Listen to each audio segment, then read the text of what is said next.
अगर हम लोग लास्ट लेक्चर की बात करें तो वहां पे मैंने आपको एंटी फेरोमैग्नेटिक मटेरियल के बारे में बताया था। हमने बहुत डिटेल में चर्चा करी थी कि एंटी फेरोमैग्नेट कौन से होते हैं। आपको याद होगा ये एक स्लाइड मैंने वहां पे आपको दिखाई थी कि नेबरिंग इंटरेक्शन के बेसिस पे हम किसी भी मैग्नेटिक मटेरियल को 3 कैटेगरी में बांट सकते हैं जिनके अंदर डोमेन पाई जाती है। बड़ा इंपॉर्टेंट था। पैरामैग्नेटिक और डायामैग्नेटिक के साथ ये था कि उनके अंदर जो एटम स्पेसिंग थी वो काफी ज्यादा दूर दूर थे, तो वहां पे इस तरीके का नेबरिंग इंटरेक्शन देखने को नहीं मिलता था। लेकिन अगर हम लोग सारे एटम को क्लोजली पैक कर लेते हैं तो उसको करने से डोमेन्स बनेंगे।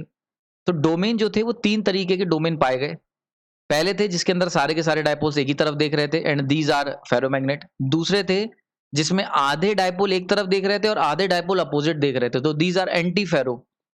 नेक्स्ट लास्ट जो हमने देखा था कि फेरी मैग्नेट, जिनके अंदर क्या था कि कुछ डायपोल एक तरफ देख रहे थे हाई मैग्नीट्यूड के डायपोल मूवमेंट, और स्मॉल डायपोल मूवमेंट जो थे वो अपोजिट डायरेक्शन देख रहे थे। यानी कि वो कुछ हद तक कह सकते हो दोनों का मिक्सचर था।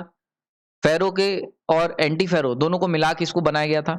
एंटी फेरो के कारण इसके अंदर अपोजिट डायरेक्शन में अलाइनमेंट तो था, पर इंपॉर्टेंट चीज ये थी कि ये जो अपोजिट डायरेक्शन के अलाइनमेंट थे उनका मैग्नीट्यूड बहुत स्मॉल था। ये देखो यहाँ पे देख सकते हैं कि जो एक पर्टिकुलर डायरेक्शन में जो डायपोल देख रहे थे इन सबका देखो मैग्नीट्यूड कितना बड़ा है, और जो अपोजिट हैं तो एंटी पैरेलल लेकिन अनइक्वल डायपोल मूवमेंट था इनका। इन दोनों में डायपोल मूवमेंट बराबर था, इक्वल डायपोल मूवमेंट हमें देखने को मिला था। सो एंटी पैरेलल अरेंजमेंट तो था, अलाइनमेंट था, लेकिन क्या था, अनइक्वल डायपोल मूवमेंट के साथ। और ऐसे मेटल को हमने नाम दिया था फेरी मैग्नेट्स। ये जो था, ये जो इस तरीके का जो एंटी पैरेलल अलाइनमेंट था अनइक्वल डायपोल मोमेंट्स का, इसको डिस्कवर करा था लुइस नील ने।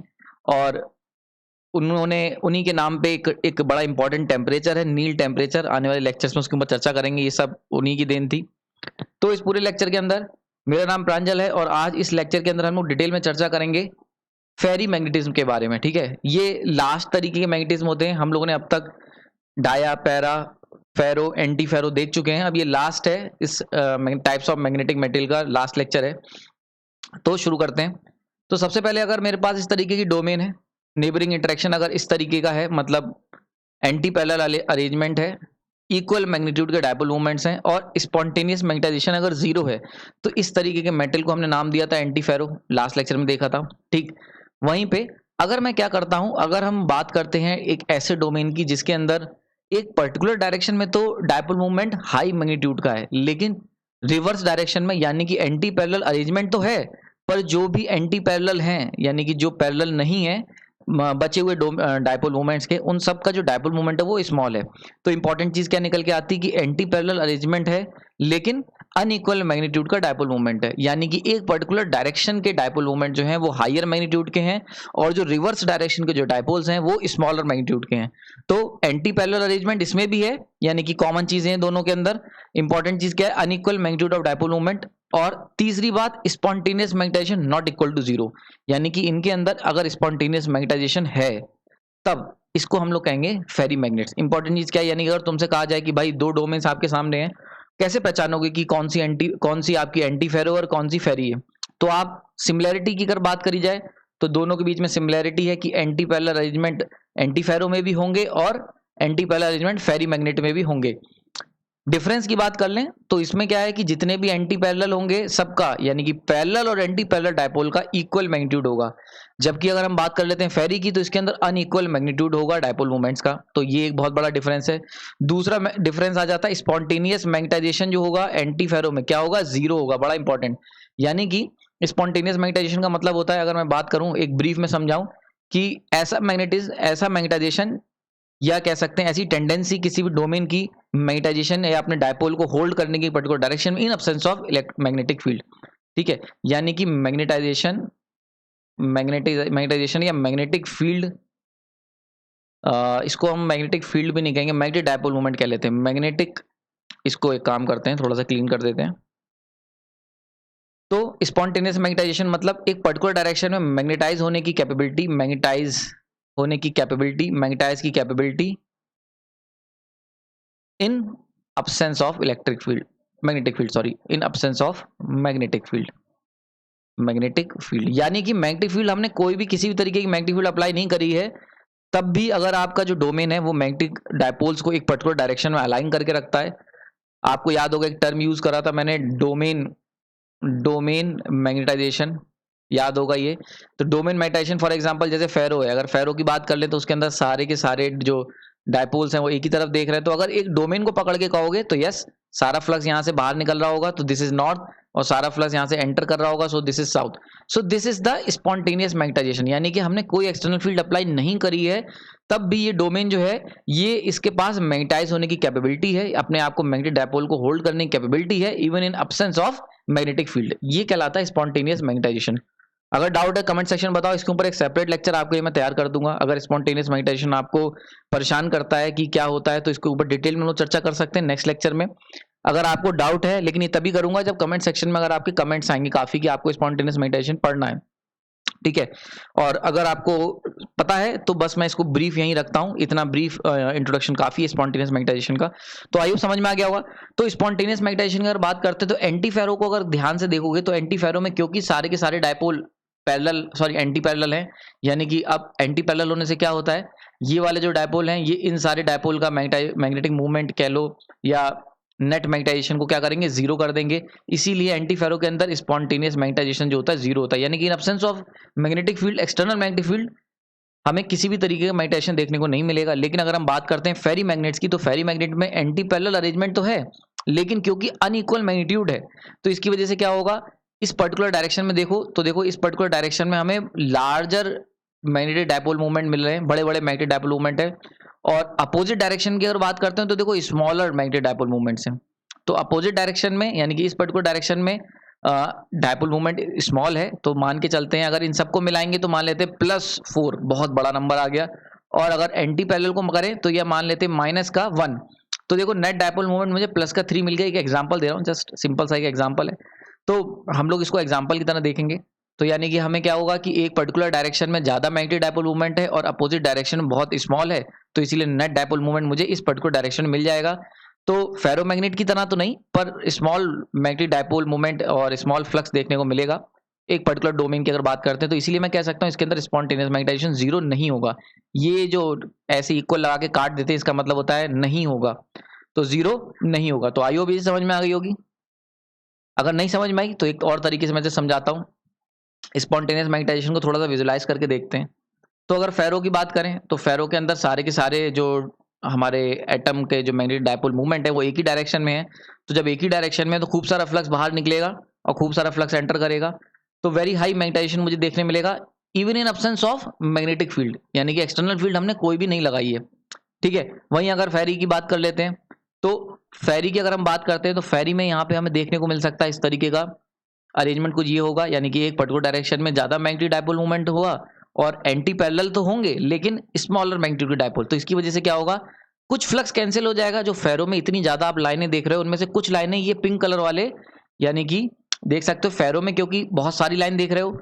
फेरी की अगर बात करें तो कुछ ये जो पिंक लाइन वाले जो डायपोल्स हैं ये कैंसिल कर देंगे, तो इसलिए यहाँ पे भी फ्लक्स देखने को मिलेगा लेकिन बहुत ही स्मॉल होगा, यानी कि लाइंस कम होंगी, स्मॉल बहुत स्मॉल नहीं, मीडियम होंगी, मीडियम रेंज की कंपेयर टू फेरो। फेरो के मुकाबले थोड़ी सी लाइन कम हो जाएंगी क्योंकि जो पिंक कलर की लाइनें आप देख रहे हो, ये जो पिंक कलर के जो डायपोल देख रहे हो ये क्या करेंगे, ये कैंसिल आउट कर देंगे कुछ फ्लक्स लाइंस को। क्लियर हो गया यहाँ पे। सो हम कह सकते हैं स्मॉल मैग्नेटाइजेशन देखने को मिलेगा। वहीं पे अगर हम बात करते हैं एंटी फेरो की, तो एंटी फेरो में जितने एक पर्टिकुलर डायरेक्शन में डायपोल मूवमेंट होंगे उतने ही इक्वल नंबर ऑफ डायपोल जो होंगे वो अपोजिट डायरेक्शन में होंगे और इक्वल मैग्नीट्यूड के होंगे, तो यहाँ पे जीरो मैग्नेटाइजेशन देखने को मिलेगा। तो आई होप ये पिक्चर क्लियर हो गई स्पॉन्टेनियस मैग्नेटाइजेशन की, काफी डिटेल में हमने चर्चा कर ली। So this is the basic concept of spontaneous magnetization, ठीक है। तो अब क्या हुआ, हम यहाँ से क्या कह सकते हैं, मैं कह सकता हूँ कि सबसे ज्यादा स्पॉन्टेनियस मैग्नेटाइजेशन फेरो में होगा, उसके बाद फेरी में होगा और उसके बाद एंटी फेरो में होगा। इंपॉर्टेंट टर्म याद रखना, ये तब है जब H इक्वल टू 0 है, यानी कि एक्सटर्नल फील्ड इंटेंसिटी 0 है।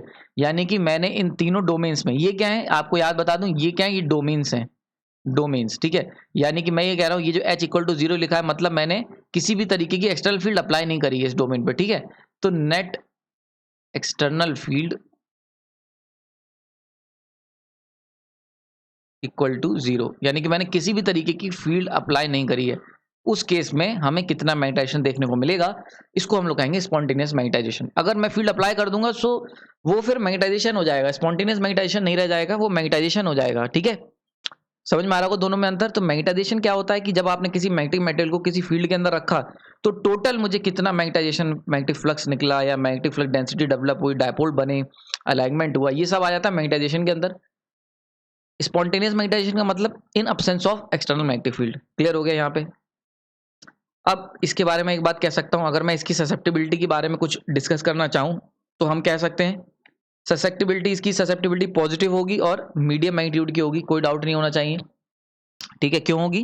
क्योंकि आप देख सकते हो पॉजिटिव क्यों होगी, क्योंकि एक जिस डायरेक्शन में हम इसकी फील्ड, देखो जैसा फेरो है वैसे ही फेरी है, तो पॉजिटिव तो होगी, क्योंकि फेरो पॉजिटिव होता है तो ये भी पॉजिटिव होगी। पॉजिटिव मतलब कि जब हम इसको किसी एक्सटर्नल मैग्नेटिक फील्ड के अंदर रखेंगे तो यहाँ पे इसके डायपोल जो होंगे वो एक पर्टिकुलर डायरेक्शन में अलाइन हो जाएंगे, in the direction of field align हो जाएंगे, तो इसलिए पॉजिटिव हो गई ना। मीडियम मैग्नीट्यूड क्यों होगी?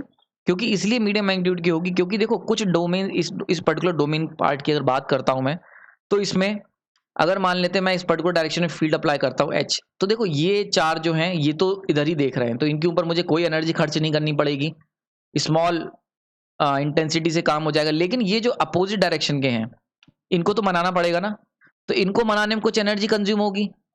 पर क्योंकि ये इनका मैग्नीट्यूड बहुत स्मॉल है, यानी कि ये ताकतवर लोग नहीं है और मेंटली वीक हैं, तो इनको समझाना बहुत आसान है। ठीक है, तो इसलिए क्या होगा, इनको हम समझाना आसान है एज कंपेयर टू दीज। तो इसलिए एंटी फेरो में तो बहुत ज्यादा इंटेंसिटी की जरूरत पड़ेगी भाई इन लोगों को समझाने के लिए, क्योंकि एक तो ये अपोजिट सोच रखते हैं और बहुत ही तगड़े मेंटली स्ट्रांग है, तो इन सबको समझाना कि भाई इधर देखो मुश्किल काम है। लेकिन अगर फेरी की बात करें तो इसके अंदर जो अपोजिट लोग तो हैं हमारे, पर उनको मना सकते हैं हम लोग इजीली। ठीक है, तो इनको क्योंकि इजीली मना सकते हो तो एच जो होगा वो फेरो के मुकाबले तो ज्यादा होगा, ज्यादा इंटेंसिटी चाहिए होगी, लेकिन एंटी फेरो के मुकाबले कम चाहिए होगी, इसीलिए मैंने लिखा है मीडियम मैग्नीट्यूड। ठीक है, इसका जो मैग्नीट्यूड होगा काई का बहुत वेरी हाई, ठीक है, और इसका जो काई होगा वो वेरी स्मॉल, लेकिन इसका मीडियम होगा। क्लियर हो गया यहाँ पे हमें जरा सी फील्ड यानी कि बहुत ही स्मॉल, देखो काई की वैल्यू हम जानते हैं, कई बार डिस्कस कर चुके हैं कितना मैग्नेटाइजेशन डेवलप हुआ और कितनी फील्ड इंटेंसिटी अप्लाई करी, तो यहाँ पे बहुत ही स्मॉल यानी कि एच जो होगा वेरी स्मॉल होगा, इसके अंदर वेरी स्मॉल, बहुत ही छोटी सी मैग्नेटिक फील्ड इंटेंसिटी अप्लाई करूंगा और बहुत ही हाई मैग्नेटाइजेशन देखने को मिलेगा। इसके अंदर थोड़ा सा ज्यादा यानी कि मीडियम इंटेंसिटी की एच अप्लाई करेंगे और तब तो मैग्नेटाइजेशन देखने को मिलेगा। इसके अंदर वेरी हाई फील्ड की जरूरत पड़ेगी, बहुत हाई एच की जरूरत पड़ेगी, एच बहुत हाई होगा मतलब बहुत ज्यादा इंटेंसिटी लगानी पड़ेगी, तो इसीलिए इसका ससेप्टिबिलिटी क्या होगा, बहुत स्मॉल हो जाए, क्योंकि भाई अगर डिनोमिनेटर बहुत ज्यादा ताकतवर है तो जो वैल्यू निकल के आती है वो काफी स्मॉल हो जाती है। आई होप ये चीज बिल्कुल क्लियर हो गई होगी, कोई डाउट नहीं रहना चाहिए इसमें। ठीक है, नाउ आगे चलते हैं इंपॉर्टेंट प्रॉपर्टीज के बारे में बात कर लेते हैं भाई, क्यों फेरी मैग्नेट इंपॉर्टेंट है और कहाँ यूज होता है। तो सबसे पहले अगर हम बात कर लें, इनका एक खास बात होती है, इनकी इलेक्ट्रिकल रेजिस्टिविटी बहुत हाई होती है।